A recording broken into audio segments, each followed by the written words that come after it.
Hello guys, Casper here, aka Uselink. A quick update with tech, just to see what happened. And last week was very, very hard for Nvidia. Obviously, with that whole, that whole DeepSeek mega sell-off that we saw on Monday. Um, we will see what has happened. I think Nvidia was by far the ones that took the biggest hit. But yeah, we will dive into the tech and we will look into some Bitcoin as well, because Bitcoin is tech. Nothing more, nothing less. So yeah, let's get straight into business. I'll try to keep it at a 10-minute video, just so I don't drag it out because sometimes I just start rambling. So I'll try to keep it at a 10-minute video. 10 minutes. So good. Nvidia, uptrend 2022, roughly 2.5 years. We have the uptrend, which has been on point more or less for the entire period. And you can see we actually broke down here. We tested it again 2 times, and then we broke down this week. So right now here we are below the third weekly.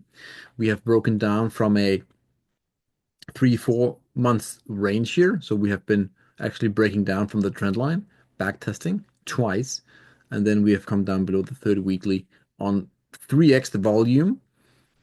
Right now here, Nvidia looks extremely, extremely bad unless we can start to actually get back into the range. Then it has some hope. You can also see here if we add the trend line from the highs from here to there, it's still, not the end of the world, but definitely the uptrend is broken and we've lost a 4-month sideways action range here. Let's see what happens when we, tag, roughly 110, 108. We will be tagging that blue one there. So Nvidia definitely needs to get its, you know, arrow going to the upside again. That is for sure. Otherwise, it could be a bigger sell-off in the making. Google still looks really beautiful. Nothing more, nothing less. Again, we have broken the previous highs, 150, massive sell-off again, and then we tagged it, and then we broke out, testing again, and we are grinding it higher. We are The third weekly is grinding upwards. So that's nice. We have the uptrend, which is cool. So as long as we are within that uptrend, it all looks really good. And I will say when and if we start to get up, if we come up to here, like roughly 236, that is where you should be.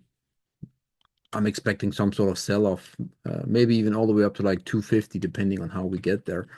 But as we speak here, there's nothing wrong with the Google. It looks really good overall.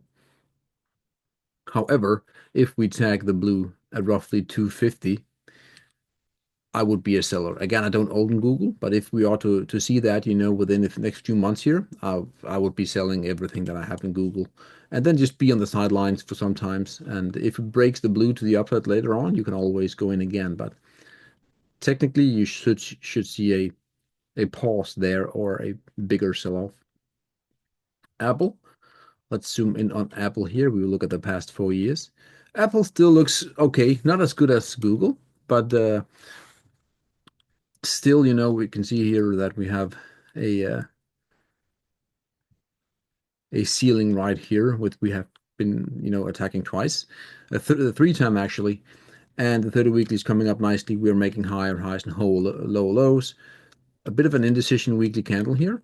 So I will think anything below 220, and you should probably see 200 again.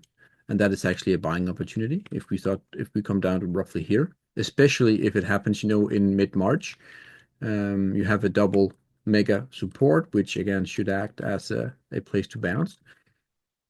So for now, the trend is still intact. Nothing dangerous happened. Not yet, at least for Apple. I don't see any issues with it. How is the daily looking? Just to check the daily candles.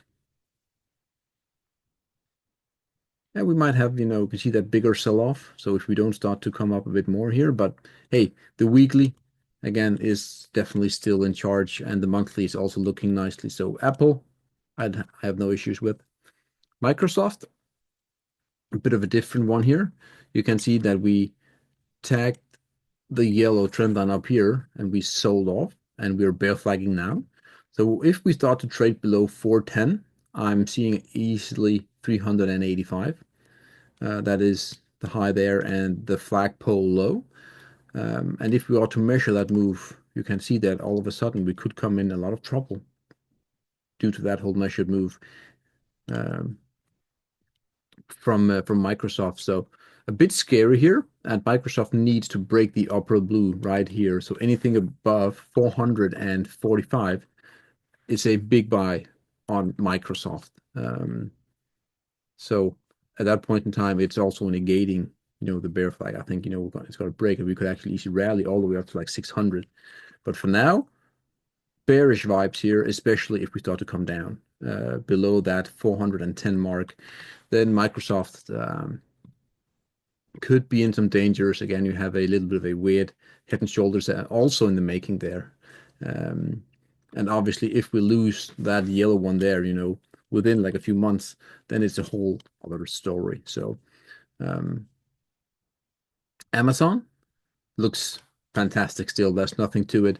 In my opinion, we're still going to the golden fib, the 1.618 at 254. And maybe, going all the way up to 260, which is the upper blue, excuse me, the upper yellow trend line, that whole beautiful 2-year uptrend. And yeah, I mean, it looks good. Internally, we still have this blue uptrend here, which is roughly 6 months old. And as long as that is intact, we are looking at higher prices. Um, yeah, Amazon looks great. Tesla still also looks remarkably good here. A big buy there, big buy there. The first initiated buy was 190, massive surge, retest, and then again at 271, roughly initiated the big buy, and then the target was the triangle high over there, and you can see we overshot a bit, and we are now on the daily here flagging to some degree. So let's see how, when, and if. But for now, it still looks good. But again, we're in the flag here. We only had the first big impulse. I would actually expect, we could see 360 at least, or maybe even 330 before, potentially actually breaking higher for Tesla. So I'm expecting a longer, well, not a longer one, but, a few weeks of pause here um, um, until it actually confirms that flag to the upside. I'm expecting it to go sideways to down. Meta, Meta, we have to zoom way out. You can see here again for a 10-year chart, we tagged it there 1, 2, 3 times. And that is very important because we tagged it to perfection, and we actually, you can see the weekly candle here, we sold off a little bit. Still a very, very strong candle, large volume, and again, we tagged it, we had this rising wedge here, which was broken to the upside. That is always very bullish, very, very, you can often see a very big, buying from there. However, if we are to come down through that apex, that big volume and that candle could mark the top actually. So I wouldn't, again, if I had Meta here, I would be selling it. Just sit on the sidelines. There's again the risk reward here is completely skewed to the downside. And if we are this lucky and we actually rally to the upside, you can always buy back in. But again, right here, right now, I would be really, really scary. If you want to wait for the confirmation and you're going to come down, again, anything below roughly 640, it looks overall, I mean, extremely, extremely bearish for Meta. We are now at roughly 700. So again, there's still quite a few percentages all the way down to there. You're talking 10%. But when and if we start to lose, 10%, Meta is in deep trouble because you have tagged a 10-year long trend line. You had a rising wedge, you broke to the upside, and it was a false breakdown, right? That is the recipe for a bigger correction for Meta. So for now, okay. But again, extremely dangerous setup here with the volume, with the candle, the trend line tag, and the break of that rising wedge. So be careful. SPY, good old SPY here. 3-year uptrend, cool. We haven't really been tagging it ever since it was initiated here. So we only have three, so it's not the most perfect uptrend. Internally here, we have a rising wedge also, or rising uptrend. And for now, it's still looking good. However, we have three touches on the low side. So if we break on the fourth, it opens up to me at least that we could see a move all the way down to roughly 530. Um, Again, if we are to go and tag the upper here at roughly 640, double resistance from the internal blue, but also the longer term channel. So I mean, again, that will be a place where the bears are stepping in and a lot of people would be taking profits. So for now, it still looks okay for the SPY. I'm not seeing any issues, trending heavily on the 30 weekly. That's good. The QQQ, that is tech, still looking nicely here. Uptrend fully intact. Previous all-time high was 500. We broke out. We back tested it within a beautiful bull flag here, and we broke the bull flag 2 weeks ago and back tested this week. So for now, the Qs are doing bullish things. There's nothing to really be scared of at the moment. It is still, buy the dip moment.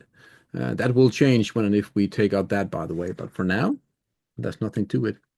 Bitcoin here, we have to go to the daily. It's selling off here, this Sunday.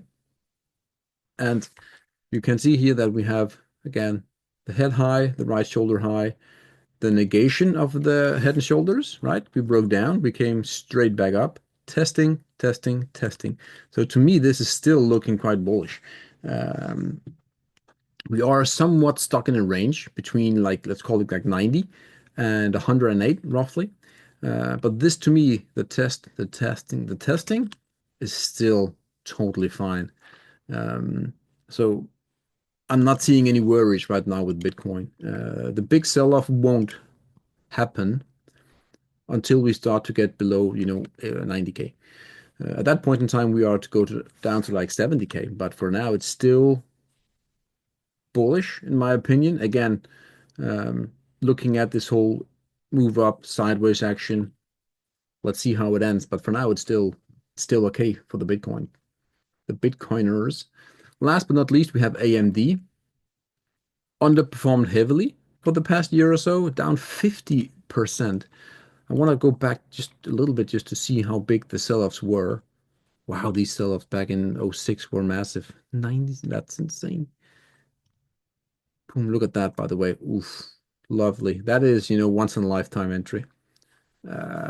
Anyways, we have sold off 50%. This sell-off here was 60, 66, and this one is 50 at the moment. So in my opinion here, AMD, if we are to tag that blue trend line at roughly, let's call it 104, that is a big buy to me because we are flagging here, we are channeling here or flagging there. So again, if we stay within here, again, 104 is a big buy to me. And again, have your stop loss placed below, by the way. But yeah, AMD is nothing. It's not looking good now, but there could definitely be buying opportunities coming in later on. How big is the company? 200 billion, so it's rather big. That is for sure. But yeah, right now it's just stuck within a range, pointing down on the weekly. So until we ought to come down to that 104, that's nothing for us really. Nothing, to be excited about at all. And even saying that I'm excited at 104 is a bit of a stretch because we have broken uptrends here, trending down on the weekly. So yeah, that's AMD. That's it, guys. Have a great day. A mixed bag. Again, Nvidia just took a heavy hit last week, but Amazon still looks fine, and some of the others also look still nice on the weekly. So have a great day, guys. Cheers. Bye.